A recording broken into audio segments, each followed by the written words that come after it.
Business theory নিয়ে আরও একটি ভিডিও নিয়ে এলাম। জেনারেলাইজ করাটা বেটার নাকি স্পেশালাইজ করা? তো আসলে সবটাই ডিপেন্ড করছে তোমার বিজনেস কোন ফেজে আছে। যে কোনো বিজনেসই এই মূলত 4টি ফেজে থাকে। Number 1 survival phase, number 2 formulation phase, number 3 momentum phase এবং নাম্বার 4 প্ল্যাটো ফেজ। যখন তুমি প্রথম কোনো স্টার্ট আপ শুরু করো তখন বেশ কিছু বছর সেই স্টার্ট আপটি সার্ভাইভাল ফেজে থাকে।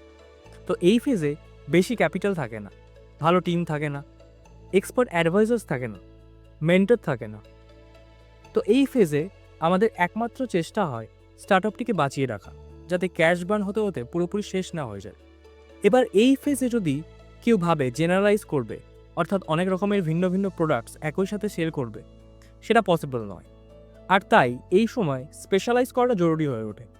অর্থাৎ আমার এই একটি স্টার্টআপ, আমি এই 2-3টে প্রোডাক্ট রাখি, বাট এই প্রোডাক্টগুলো স্পেশাল, এই প্রোডাক্টগুলো বাকিদের থেকে ডিফারেন্ট।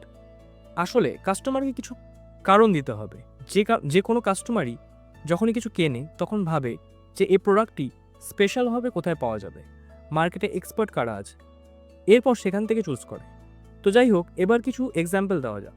যেমন অ্যামাজন প্রথমে বই সেল করতো অনলাইনে, এরপর সব ফেজগুলো ধাপে ধাপে পেরিয়ে এসে এখন তারা সব কিছু সেল করছে, অর্থাৎ জেনারেলাইজ করছে। Same with Uber company, KFC আগে অনলি ফ্রাইড চিকেন সেল করতো, এখন অনেক প্রোডাক্ট লাইন চলে এসেছে। তো আশা করি ব্যাপারটা ক্লিয়ার হলো। তো স্টার্টআপ যখন সার্ভাইভাল ফেজে থাকবে তখন স্পেশালাইজ করতে হবে, আর যখন মোমেন্টাম বা প্ল্যাটো ফেজে থাকবে তখন জেনারেলাইজ করার কথা ভাবা যেতে পারে। তো আজকের মতো এটুকুই, দেখা হবে নেক্সট ভিডিওতে। ভালো লাগলে একটা লাইক দিও আর নিজেদের মতামত কমেন্ট করে জানিও। Thank you.